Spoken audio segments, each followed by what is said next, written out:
Hey, what's going on, everybody? This is Ronnie Bernick with Hot Corner Athletics doing week five, sorry, of the Section 6 West New York Coaches Call here.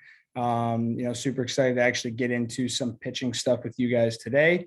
I know tryouts are coming up, and there's been a lot of guys that have been pitching outside of here and a lot of guys that have been pitching, at other places. So I definitely want to get into, the depths of kind of how Dugout Coalition and Hot Corner Athletics is doing a lot of their pitching content stuff. So without, actually really getting into it, I first off want to thank the Dugout Coalition for partnering up on this and allowing me to, use our content with DC to get this into your hands. And, I'm going to take some time here to get started and actually start discussing this and getting into some of the stuff that we're doing. So the first thing I want to talk about is actually warming up.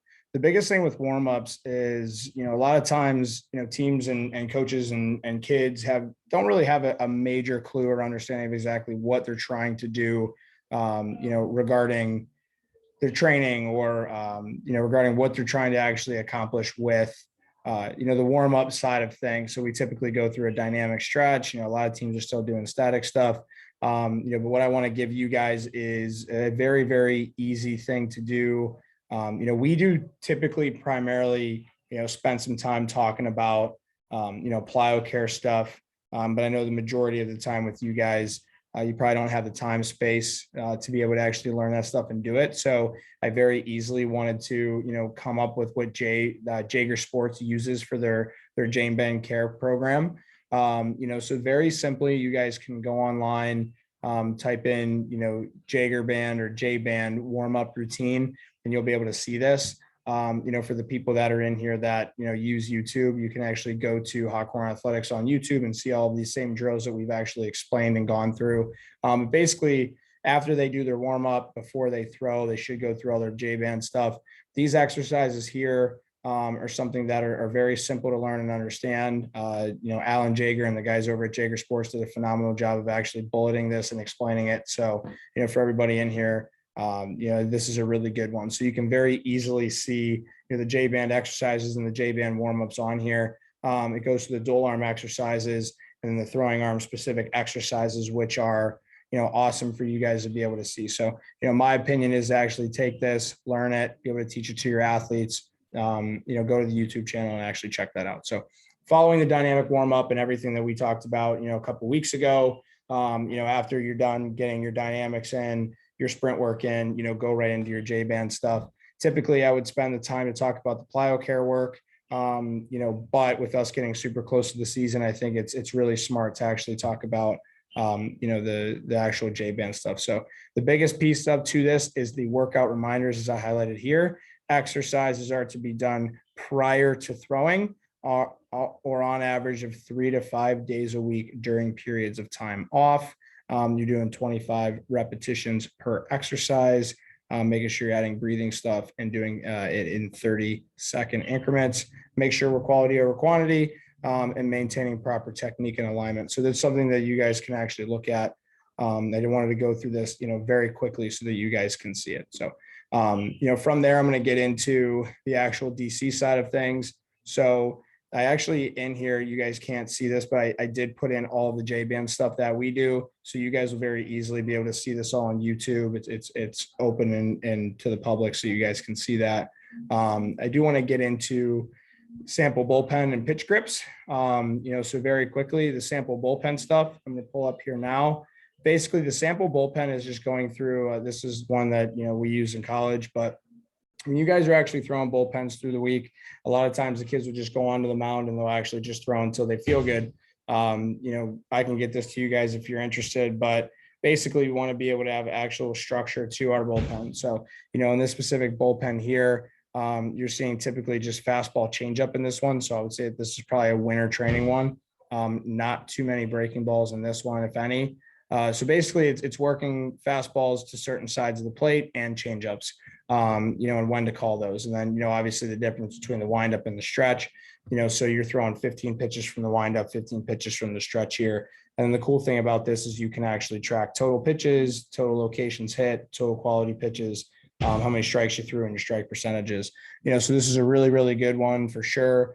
You can use these over the course of time to actually see, where the pitchers are and if they're actually improving throughout the course of the year. This is something that you can also track throughout the course of the game. You can actually create something like this and take out all the pitches, and then see if they actually did their job during the game and how many strikes they threw and things like that. So, I think the biggest thing, like you guys have seen over the last few weeks, is that I'm very big into tracking everything. That's a major staple to who I am, just to make sure that we're actually tracking development, to also see, where the athletes are and if they're improving over the course of time. So, after the warm-up's done, if they're actually throwing a bullpen throughout the course of the week, we definitely want to track their bullpens to see where they're at, what type of guy they're going to be for us, and go from there. So, very simple bullpen tracking sheet, very easy to create on Google Sheets or, Excel or something like that. I do want to get into some pitch grip stuff. So for a lot of kids and coaches, the big thing that they're going to be looking for a lot of times is like, hey, coach, can you teach me something about pitching that can really help me understand what I'm trying to do? So there's a bunch of different pitches we could go over. I'm going to make it very simple for you guys. New coaches in here will probably benefit from this a little bit more. Coaches that have been in the game a long time, this will probably be something that's going to, you've already seen before, but I still want to go over it. So I'm going to go over different pitch grips for fastballs and different types of fastballs and different types of changeups and stuff like that. So typically, primarily we want to work on four-seam fastball grip. A lot of times when you see a guy holding a fastball, the fingers are, separated because it's a control thing, and then the thumb's directly underneath the baseball. What I would recommend with a lot of the pitchers is, infielders and catchers, any type of position player, they can have their fingers wide because we just want to throw the ball straight. But for pitchers, we actually want to slowly bring those fingers together, so that they're working together as one, and then naturally let the ball do what it's supposed to. As you can see here, my fingers are directly close together, and then my thumb's directly underneath the baseball. I'm also okay if a guy likes to tuck his thumb. I used to be a guy that would do that when I would pitch. It's a comfortability thing. I know a lot of guys do it. So realistically, I think the biggest piece to the four-seam fastball is how close are the guys getting their fingers when they're going to throw. Initially, it's going to maybe limit the control that they have. It's something that they can play around with in a bullpen setting. But as you guys, move forward, this is actually going to be a better pitch for you. It's going to allow the ball to naturally do what it's supposed to. A guy like me, my middle finger is significantly longer than my index, so I naturally cut the ball when I pitch. And things like that. So those are things that, I highly recommend when you guys are actually working on fastballs and working on teaching fastballs with your athletes. The second piece to this is that they want to hold the fastball pretty loose in the hand. I always say that I should very easily be able to take it out, but I'm holding it strong enough that I'm not going to drop it. A lot of guys will dig the fastball deep into the hand. It's going to limit the velocity on that pitch. So when you're holding your four-seam fastball, again, it's more of a fingertip thing. You're holding the ball in the fingertips. There's space in between my fingers so that I can actually throw that. And then if you want to tuck the thumb, you can. If you don't want to, you can actually keep it just directly underneath the baseball. But for four-seam grip, we obviously want to make sure we're behind and staying through the baseball as we release, letting the fastball kind of come off the fingertips nice and easy there. And it's a very simple way to actually help the guys. And then again, the fingers are close together. So that moves me into the two-seam fastball. Two-seam fastball can work two different ways, depending on the comfortability of the pitcher. For me, typically I like to hold across the seams. When I'm working with the younger guys, I always tell them we're holding train tracks, and the fingers are inside the laces. A lot of guys that spread these fingers out are going to flatten out the baseball. It's not going to move nearly as much. So we want the fingers definitely be together inside. Then again, the thumb directly underneath the baseball. If they are a guy that likes to tuck, again, they can do that. And I have space here. The other grip to that is they can hold across the seams. This is typically for the younger athletes. I like to hold the train track grip for the two-seam fastball, but there are some guys that like to hold across the seams. That's okay too. If they do typically do that, the thumb's not going to necessarily be on a lace. So if they tuck, they're going to end up coming, where their finger is going to touch the inside lace here, which is okay. This pitch typically ends up being more of like a sinker-ish type pitch, typically with a lot of guys that don't really have command and understand finger pressure. But again, to recap a little bit, four-seam fastball, fingers are together across the horseshoe, and the two-seam fastball either across the train tracks or across the laces there. Very self-explanatory in the fastballs there. So for guys that are very elementary, that are just kind of getting into coaching, I think this is a really good, topic for you guys to understand. The next one is a changeup. So I always tell people that The fastball changeup is the most deadly combination in all of baseball. If you can, command a changeup grip and actually make it work much like your fastball, you're going to be very effective. So with that, I always tell kids, especially in high school, that we want to make the changeup and the fastball look almost identical. So realistically, if I'm typically a guy that throws a four-seam fastball, the majority of the time you're going to teach the guy how to throw a changeup with the same grip. Depending on who they are, they can hold a circle grip if you want, where you typically have your index finger cross over the thumb, and the other fingers are on top and the side of the ball. And then when you actually release that baseball, it's going to come off the middle two fingers, which is going to allow that to naturally fade and kind of drop down. So that's kind of what we're looking at. If you're holding a four-seam grip on your changeup, the two-seam grip changeup is very simple to the fastball. So you hold the fastball, and all you do is you just shift your fingers over. Again, you can hold a circle grip if you can. If not, that finger can then go on the other side. Remember, we're holding it loose, but I have control of it. And then I'm actually going to be able to throw that. You can vary the grips of the changeup as much as you want. The one thing that I know as the kids get older is that if the spin looks a little bit different, for example, if I throw a four-seam fastball and then I throw my changeup, I typically tend to hold a two-seam grip on my changeup. You're giving the hitter a different look. He's going to see different types of spin on the ball. So at some point, they're going to be able to figure out, what pitch is coming. But realistically, when you're throwing your changeup, as you can see here, I'm allowing my fingers to stay behind that baseball. And then whenever it actually releases out of my hands, coming off those fingers. A common thing that I hear a lot of times is the forcing of pronation and allowing that finger to come down. We have to remember that when we are throwing a changeup, that when I go to release, I'm naturally going to release where the ball's going to come out this way, and I'm naturally going to pronate. So I don't have to overdo it and force that movement because it's not going to allow the ball to come out naturally. So those are some of the things that, really matter when actually perfecting the fastball changeup combination. Getting into curveballs, for example, I like to very easily teach a curveball that we're going to primarily use the middle finger and the thumb if I'm teaching this for the first time or I'm just starting to get into it. And typically I want my middle finger to be on the inside of the horseshoe on that lace. So there's the horseshoe there. I'm typically going to have my finger here and the other one set there. I'm going to have my thumb underneath. So again, horseshoe left for right now. Let's just have it face up so I can show it. I'm going to have my middle finger go down the lace, my index finger push up against it to get the lace, and then my thumb underneath the baseball here. So I'm actually going to hold that baseball like this. What you'll see with a curveball is that typically the fingers are going to get in front of the baseball here, so that baseball can pop out of the hand. We typically want to think about it like this whenever I'm throwing. So I'm like snapping my fingers a little bit. But realistically, when I go to release that pitch and I come over top, my thumb is going to tend to come over this baseball. It's going to create topspin to it, and it's actually going to drop down. And then the last one is the slider. Excuse me. I typically like to hold the slider across the seams. So if I have my seams here, typically I like to hold my finger across the ball here. And then when I go to release that, I'm actually going to hold it more like I would throw a football. Typically I would stay to the side of the baseball just a bit more. With a curveball, I'm tending to get in front of the baseball, so it's going to pop up and tumble down. With a slider, I'm going to stay more to the side of the baseball, so that pitch is actually going to come across. Typically with sliders, you see guys that throw a little bit harder, throw a slider. A lot of high school kids will tend to throw, a curveball and a changeup. But, recommendation wise, command the fastball first, focus on that. Command the changeup second, dominate the changeup, make those your two primary pitches, and then start to develop some type of break of pitch like a curveball as you go through high school. Sliders for guys that throw extremely hard. Curveballs are for guys that are going to be able to, throw a ton of strikes and work through it that way. So I wanted to go through those 4 pitch grips. Anybody that's listening to this, if you have any other questions, please ask me. If you guys would like a really, really good tool that helps with these, with pitch grips and actually learning how to throw it, there's a tool out there called Clean Fuego. We use Clean Fuego every single day here at Hot Corner. It's a hockey puck style baseball that was created by Connor and Mike McGinnis. Connor McGinnis is the pitching coach for the Los Angeles Dodgers, and Mike McGinnis, his brother, is a co-founder of it. Basically, what they did is they actually created the ball to teach you actually how to design how to throw the baseball. You're seeing it all over Major League Baseball right now.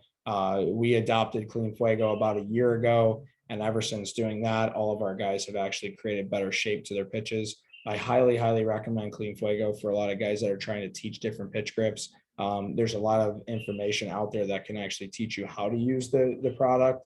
So for anybody in here that actually likes the product, let me know and I can help you guys out with getting a hold of some. But again, Clean Fuego is really good for pitch design. It's really good for backspinning baseballs and throwing design stuff. But if you're a coach that likes different tools that can help kids, Clean Fuego is definitely a great one. But at the end of the day, when we're talking about different pitch grips, we want to be able to help our guys with learning new pitches. We see it every single day where kids want to use new pitches all the time. So, the fastball, changeup, curveball, slider, if you guys again have questions about that, please let me know. But, at the end of the day, the biggest thing is making sure that, kids are able to come to you and understand exactly what you're trying to accomplish and how you're going to help them, learn different pitches as they go through. For a lot of kids, high school baseball is the only thing that they have. So the only type of education that they're getting is from you guys. So if they're trying to learn different pitches, this is a great time for you to actually teach that. I do want to get into a little bit more about pitching approach. So I'm going to actually pull up a presentation right here that I think can really help. In this presentation, what's up, guys? We're going to actually talk a little bit about the different things that really help us with learning about pitching and teaching pitching. So the first thing is, how are we going to maximize early counts, early outs to minimize pitch counts to go deeper into games? So basically, the whole plan that we talk about a lot of times with pitching is the batter must be on base or out in 3 pitches. You would think that is it's something that's not really that doable, or why would I throw, to get guys on base? But we got to remember how difficult baseball is, and we have to remember how hard it is to be good at the sport. So I always tell people a lot of times when you're actually going through all of your developmental type stuff and you're trying to get pitchers to compete, regardless of how good they are, you want the batter to be on base or out in 3 pitches. Baseball typically tells you that the majority of the time the hitters are going to get out. So that's pretty much, you want to attack and compete to contact so that, we're giving them the best chance possible to get on base or get out. That's going to minimize the pitch counts that we have. And it's going to also understand and help us with getting guys to compete a little bit more. So guys that aren't pitchers, this is really, really good to listen to. So people that aren't pitchers, why is it something that you need to learn? Understanding a pitcher's mindset helps you become a better hitter. It helps you become a better coach. It helps you understand, when you're coaching, on how to actually adapt and learn and adjust to the pitchers that you're working with. A lot of things that happen from a pitcher's strategic standpoint, a coach's strategic standpoint to get outs, is the same thing that can bleed into a hitting approach, or an approach throughout the game of baseball in general. When you're on the defensive side of the ball, when the way that the pitcher is going to actually attack the hitters those days, that's going to help you play better defense, because you're going to know where they're typically trying to throw the baseball and where the ball is going to be hit the majority of the time. But knowing how to actually understand what that strategy is going to help you expect the baseball. It's going to help you expect where the ball is going to go. So it's going to help you guys benefit, and a lot of different ways to be able to actually see, what the pitcher's trying to do and how we're going to get guys to put the ball in play and get outs. The benefits of the challenge mentality. So like I said earlier, on base or out in 3 pitches, it's going to help you keep the pitch count down, which is going to allow your pitchers to go deeper into games. We got to remember that, especially in high school, we might play 3-4 games a week, and we probably only have 2 or 3 pitchers that can really help dominate and win games for us.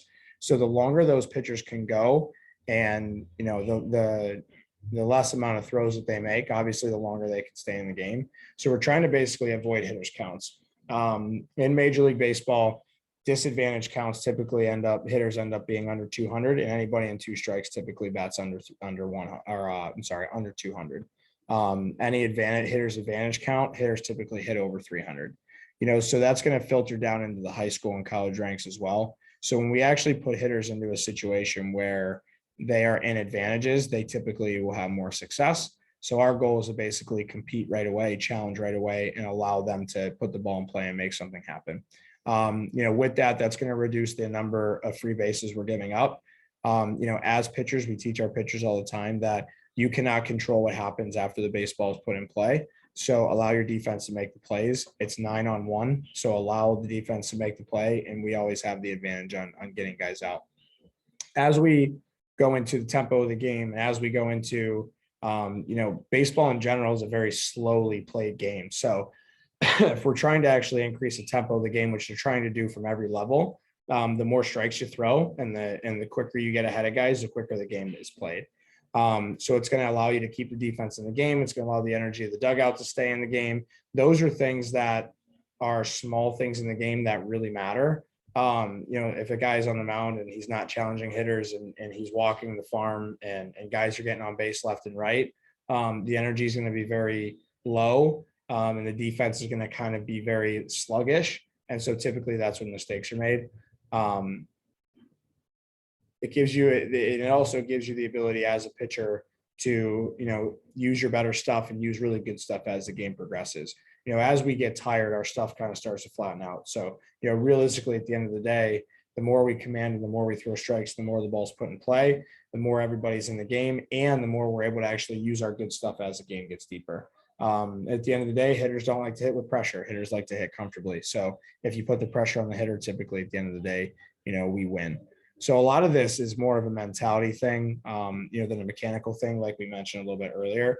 But as we lead into, pitch design and things like that, use your best pitches, use your best stuff that you have, and then go from there, to be able to actually control the flow of the game. Working ahead in the count. So the goals of this approach is to work ahead in the count. So again, 2 of the first 3 pitches are for strikes, but we're trying to force weak contact and 3 pitches or fewer. So again, if we're ahead of the hitter, let's say it's a 1-1 count, we go and get ahead of that hitter. He's going to put the ball in play. He's going to have pressure. That gives us a chance to actually get the guy out. And then some other things that you guys can use throughout the course of the game: 2 or fewer walks or hit by pitches per game. I know those are things that are going to be very tough. And a lot of you guys are probably thinking, well, there's absolutely no way that we can control that as the game goes on. But those are things that you can embed into your hitters from modified all the way up to varsity, that as they kind of go through your program, they understand that's kind of the thing that you guys are looking for and what your expectations are. So they're going to get better at that as we go. And again, 0 leadoff or 2 out walks. Make them hit the baseball, make them put the ball in play. We're going to get outs. And again, the only time that a walk is acceptable is in situational baseball, any type of situation that we're putting guys on. So the most important pitch is the next pitch that you throw. Move on and have a short memory. That's what's going to keep you in the game. So it's going to keep you locked into the game a long time. And that's the way that you're going to have success. As much as we're talking about success, it's very important to kind of discuss failure as well, because it happens all the time in the game. They're playing the game of failure. So ways to fail within this approach is poor control. Wrong pitch in the right location is usually still successful. But if you're throwing, your fastball right down the middle, probably going to get hit. But again, remember, baseball is difficult. So the best hitters in the entire world are going to bat 300. So typically, if you throw a fastball down the middle, watch batting practice. Out of 10 pitches that the guy's hit, he's probably going to miss hit 7 of them. So typically, you're probably going to still have some success. Guys definitely have fear of getting hit. Try not to be too perfect, make them beat you. Watch a Major League Baseball game. A lot of guys miss in the middle of the plate. They still get outs. They still get swings and misses. They still get takes. The ball's going to get hit off you. It's supposed to. Let your defense play. Let them stay engaged in the game, like I mentioned before. And also, like, knowing who you are as a pitcher. It's very, very, very important. Pitchers have to understand whether they throw hard or whether they don't, whether their off-speed stuff is good or whether it's not, or understanding what you have that day. That's why the bullpen before the game is very important. If you don't have a pitch that day, don't throw it. If you only can command your fastball changeup that day, use your fastball changeup and get outs the best way you can with those 2 pitches. A lot of times guys try to do too much and try to throw pitches that aren't necessarily working that day. And it's very hard to make that work and make it happen. Having a strikeout mentality, like, yes, we're trying to actually strike guys out. We're trying to get ahead of guys. We're trying to put them in situations, but let's not allow our ego to affect our pitching. Again, we're trying to throw 2 strikes in the first 3 pitches, and we're trying to force weak contact in 3 pitches or fewer. So we're not trying to strike every single guy out. If it happens to be in the first 3 pitches of the at-bat, great. I'm not naive to think that we're going to get deep into counts for sure, but it's definitely important to understand that a lot of times we are going to get a little bit deeper into some counts. Allow guys to still get in disadvantage counts and letting them actually get guys to put the ball in play weekly. and understand that guys sometimes are going to get good hits. Sometimes guys are going to get hits against pitches that you threw that were really well, and that's okay. Sometimes you're going to miss a ball and he's going to miss hit it. Sometimes you're going to miss a pitch and he's going to hit a home run. Sometimes you're going to throw a good pitch and he's going to get a hit, and sometimes you're going to throw a good pitch and he's going to get out. So we can't allow a guy that's a good hitter, that has a good piece of hitting, to affect our mentality whenever we're actually throwing.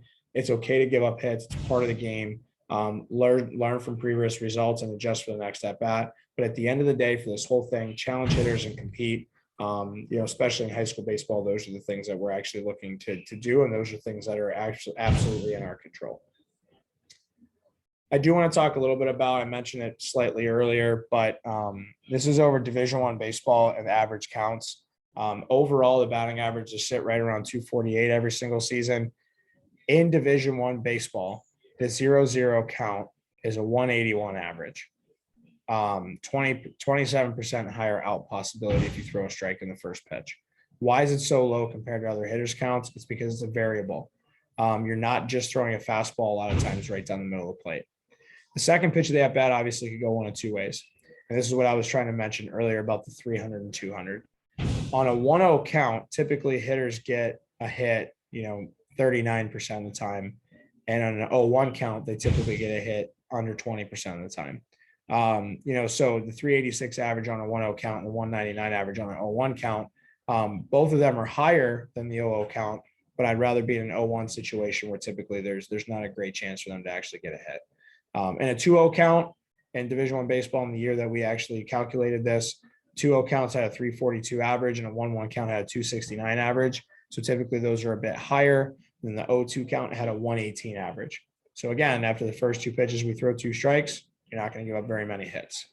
Fourth pitch of the at bat, you're looking at a 3-0 count. The average is 267, 2-1 counts are 290, and a 1-2 count is 151. So again, going back to that two strike count, guys aren't getting hits in two strikes, but they are getting hits in 2-1 and 3-0 counts, because typically that's a hitter's advantage count. And once you get in the fifth and the sixth pitch of the at bat, a 3-1 count, very high average, 2-2 count, and 3-2 count, very, very low averages. So again, anytime you're in an advantage count as a pitcher, not to beat a dead horse here, but anytime you're in an advantage count, this is a really good visual of what that looks like. We're trying to basically just go right after the hitter and allow them to get themselves out. The more pressure we put on them, the more they're going to make a mistake. So I know there's a lot of percentages here, but we want to make sure that we're actually getting to a position where we're getting ourselves ahead in the at bat, and that's going to allow us to actually be successful. Zone pitching. So in zone pitching here, I don't want to elaborate too much. You could have three different approaches. You could have a big part of the plate approach, cut the plate in halves. You could have a corners and a black approach where you're cutting the plate in thirds. You're gonna have an off the plate approach, where you're actually throwing on corners. For you guys that are looking at this, stop the video, actually read through this and see exactly where you're at on here, and ways that you can actually allow your hitters to understand this. These are three different ways that you can go and attack a certain hitter. Counts definitely play a huge role into this, and how the pitcher's throwing definitely plays a huge role into this. So there's three approaches that we talk about. And like I said, stop the video and actually look at that so you guys can see it. All right.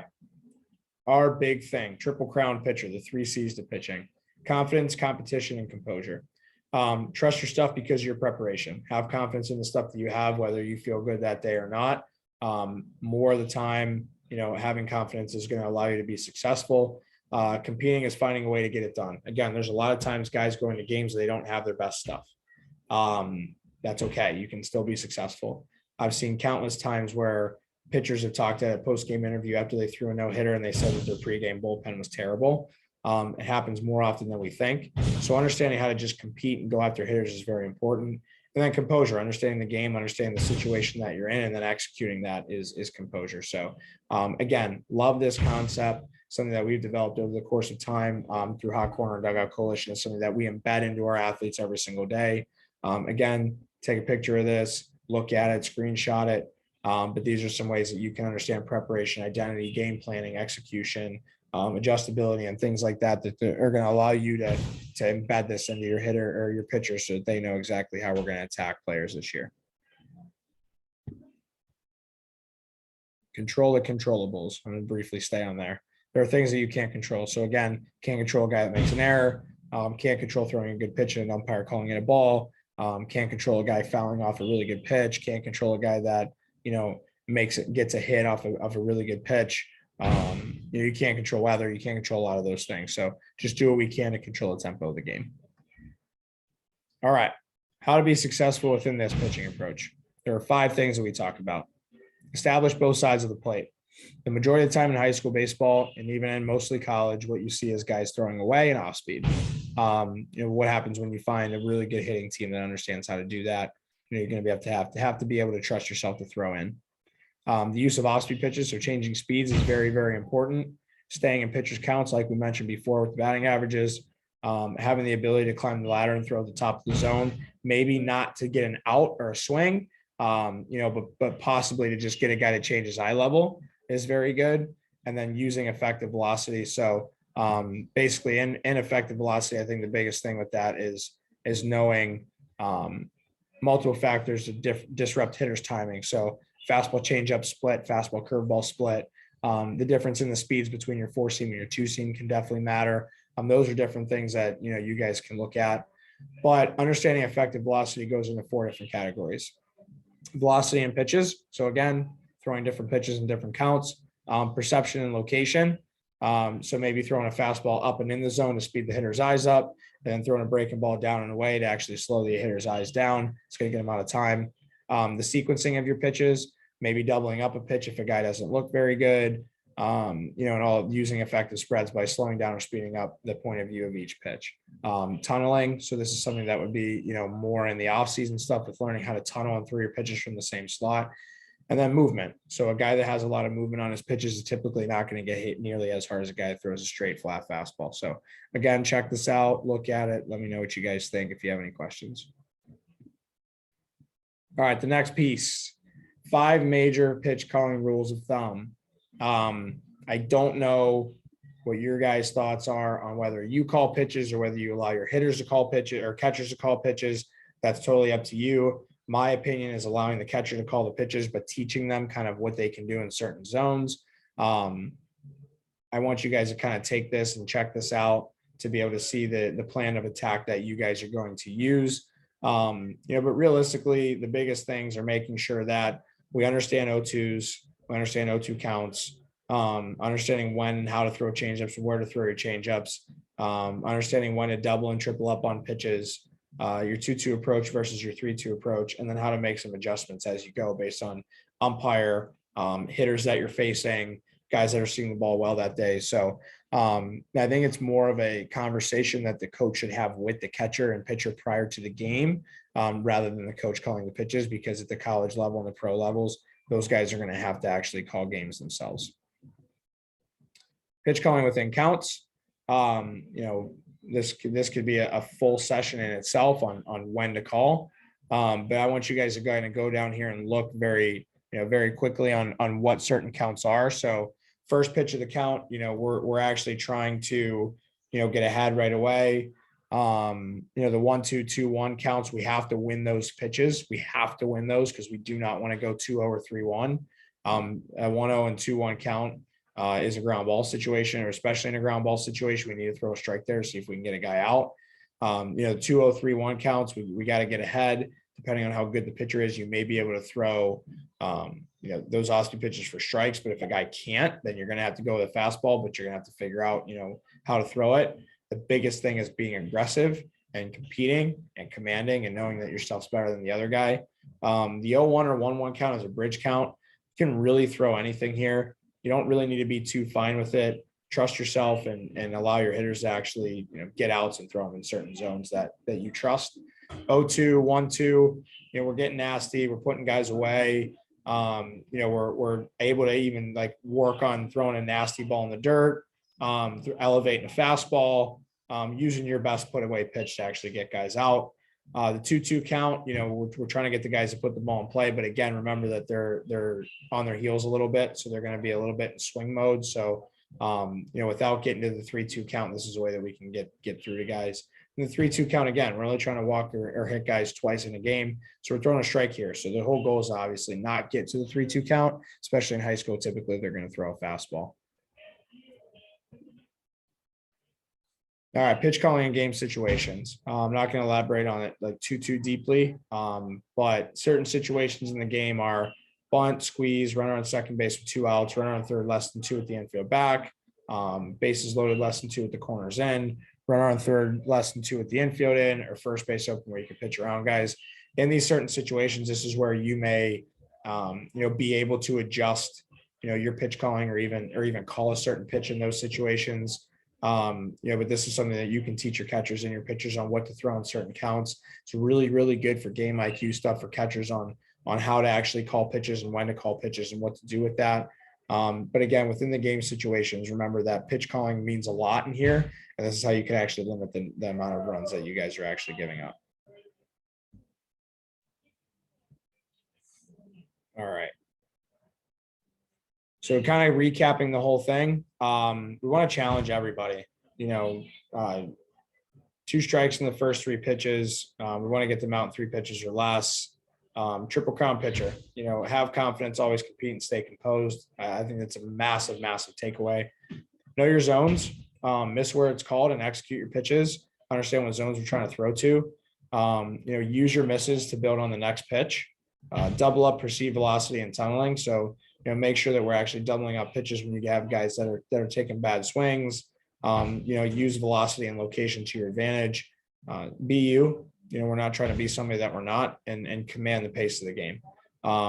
So if we have guys that hate losing and want to execute and keep the pace of the game high and put the pressure on the hitter, they're typically going to be a little bit more successful. So again, I gave you guys a lot here. I wanted to go through this briefly. My best recommendation for all of you guys is to stop the video. I know this is all on YouTube. Stop the video, take a screenshot, look at this stuff, put it into a pitcher player handbook, allow everybody to see it, and then adapt your entire program based on that. I'm trying to give you guys as much as we have. The only way for this to actually apply is if you guys implement it now. I know that there's a lot that you guys are already doing, but at the end of the day, we're not really going to be able to overly develop the pitchers that we have for the 6 to 8 weeks that we have them. So the biggest thing is making sure that they learn how to compete, they learn how to call pitches, they learn the game a little bit better, and they're willing to come to you guys with anything that can help them kind of get to where they want to go. So, again, for you guys that are going through this, take the time to look through all the different stuff that I went through. I am always here for any questions that you guys have. It's hotcornerba@outlook.com. Shoot me an email anytime if you guys have any questions about this. If you'd like more information on clean fuego and pitch design and things like that, I'm more than willing to help. But as tryouts get a little bit closer, I want to make sure that we're all aware of kind of what's going on and how we can help our guys a little bit more. So again, I'll see you in 2 weeks on Monday. And if you got any questions, let me know. Take care.